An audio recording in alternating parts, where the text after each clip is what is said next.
Bismillahirrahmanirrahim. Welcome back, dear students. Today I am going to teach you chapter 7 Protista, जिसे Protoctista भी कहते हैं और इसे Kingdom of Exclusion भी कहते हैं. Kingdom of Exclusion इसलिए कहते हैं क्योंकि एनिमल्स को 5 किंगडम्स के अंदर क्लासीफाई किया गया है, जिनमें मोनेरा, फंजाई, प्लांटी, एनिमिलिया और प्रोटिस्ट. जो फर्स्ट 4 ग्रुप्स हैं, अगर कोई ऑर्गेनिज्म या मेंबर इनके साथ करेक्टर की सिमिलैरिटी नहीं रखता, यानी इनके जैसे करेक्टरिस्टिक्स उनके अंदर नहीं पाए जाते, उसे इन ग्रुप से निकाल दिया जाता है, एक्सक्लूड कर दिया जाता है और निकालने के बाद इसे प्रोटिस्टा के अंदर शामिल कर दिया जाता है. That's why this kingdom is called kingdom of exclusion. यानी जो 4 ग्रुप्स में से किसी का नहीं होता उसे प्रोटिस्टा के अंदर इंक्लूड कर दिया जाता है. अगर इसकी करेक्टरिस्टिक्स की बात करें तो ये सिंपल एक्वेटिक यूकैरियोटिक ऑर्गेनिज्म है. यहाँ पर एमसीक्यू पूछा जाता है प्रोटिस्ट प्रोकैरियोटिक हैं या यूकैरियोटिक हैं, तो याद रखिएगा ये यूकैरियोटिक सेल पर मुश्तमिल होते हैं. बॉडी फॉर्म्स की बात करें तो ये यूनिसेलुलर एक सेल के ऊपर भी मुश्तमिल होते हैं, कॉलोनियल भी होते हैं, यानी सेल्स आपस में कंबाइन करते हैं और कंबाइन करने के बाद कॉलोनी की फॉर्म के अंदर रहना शुरू कर देते हैं. यूनिसेलुलर प्रोटिस्ट इस तरह मिलते जाएंगे और मिलने के बाद कॉलोनी की फॉर्मेशन करेंगे. और याद रखिएगा कॉलोनी के अंदर डिवीजन ऑफ लेबर नहीं पाई जाती, तमाम सेल इंडिपेंडेंट होते हैं, एक दूसरे के ऊपर डिपेंड नहीं करते. ये सिंपल मल्टी सेलुलर भी हो सकते हैं और सिनोसिटी कंडीशन के अंदर भी ये एग्जिस्ट करते हैं.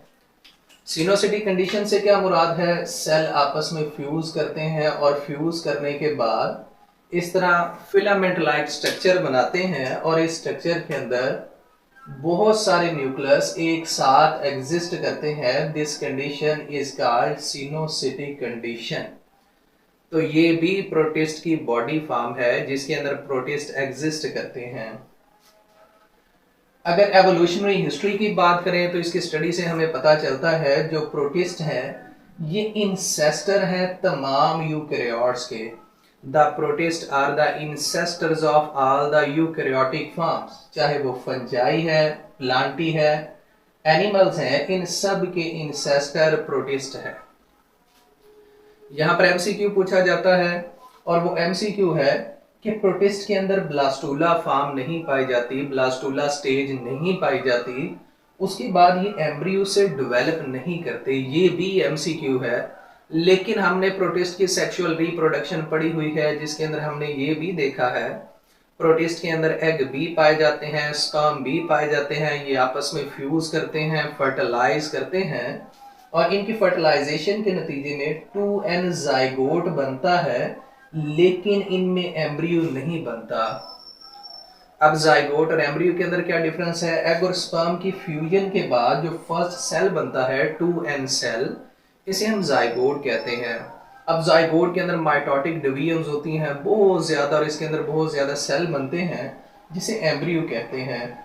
यानी इसमें ये डिवीजन्स वाला एम्ब्रियो नहीं बनेगा. ये याद रखिएगा, ये एमसीक्यू है.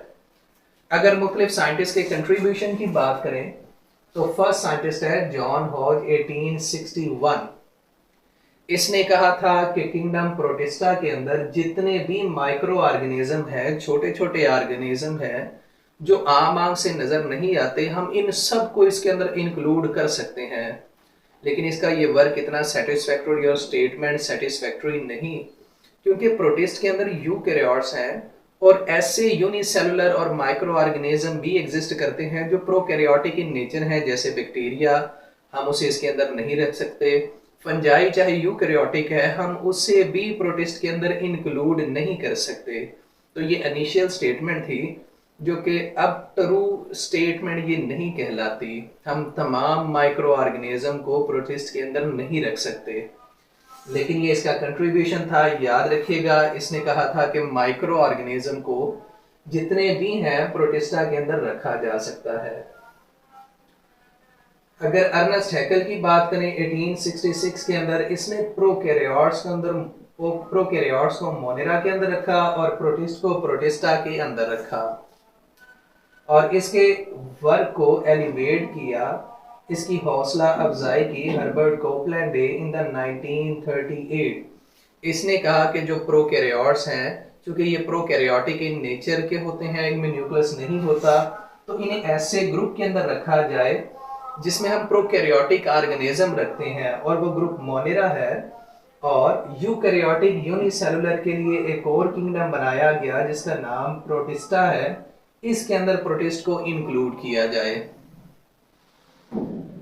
उसके बाद कंट्रीब्यूशन है रॉबर्ट बैटिकर का। रॉबर्ट बैटिकर ने कहा कि जो यूकैरियोटिक यूनिसेलुलर है, सिर्फ इन्हें ही प्रोटिस्ट के अंदर रखा जाए। ये इसकी स्टेटमेंट कदरे ठीक है, लेकिन इसने एक चीज को इग्नोर किया कि प्रोटिस्ट सिर्फ यूनिसेलुलर कंडीशन के अंदर ही नहीं, बल्कि ये कॉलोनियल और सिंपल मल्टी सेलुलर कंडीशन के अंदर भी पाए जाते हैं। तो हम इसमें सिर्फ यूनिसेलुलर को इंक्लूड नहीं कर सकते, क्योंकि जो बाकी प्रोटिस्ट हैं वो फिर क्लासिफिकेशन के अंदर नहीं आएंगे। उन्हें भी हम इस ग्रुप के अंदर इंक्लूड कर सकते हैं और करना चाहिए, ताकि प्रोटिस्ट की क्लासिफिकेशन कंप्लीट हो सके। तो चूंकि इसका वर्क था, कंट्रीब्यूशन था, और ये स्टेटमेंट सिर्फ इतनी थी कि यूकैरियोटिक यूनिसेलुलर इंक्लूड किए जाएं, जो कदरे ठीक थी लेकिन बिल्कुल ठीक नहीं थी, ये याद रखिएगा। कंट्रीब्यूशन है मार्गुलस और शेवार्ड्स, ये दो फीमेल्स थी। इन फीमेल्स ने क्या किया, 5 किंगडम्स को मॉडिफाई किया। ये से प्रीवियस चैप्टर के अंदर भी हम पढ़ चुके हैं, आप इसी चैनल के ऊपर वो वीडियो कंप्लीट देख सकते हैं। 2 to 5 किंगडम क्लासिफिकेशन सिस्टम के अंदर इन्हें डिस्कस किया गया है, और इनकी मॉडिफिकेशन को इन्होंने 5 किंगडम को मॉडिफाई किया on the basis of genetics, evolution, cytology, यानी मजीद स्टडी सिस्टम के अंदर इंक्लूड की, और इंक्लूड करने के बाद इस क्लासिफिकेशन सिस्टम को मॉडिफाई किया। तो डियर स्टूडेंट्स, ये हमारा टॉपिक था, और चैप्टर के ये इनिशियल कुछ पॉइंट्स से प्रोटिस्टा के। मजीद लेक्चर के लिए स्टे कनेक्टेड। अल्लाह हाफिज।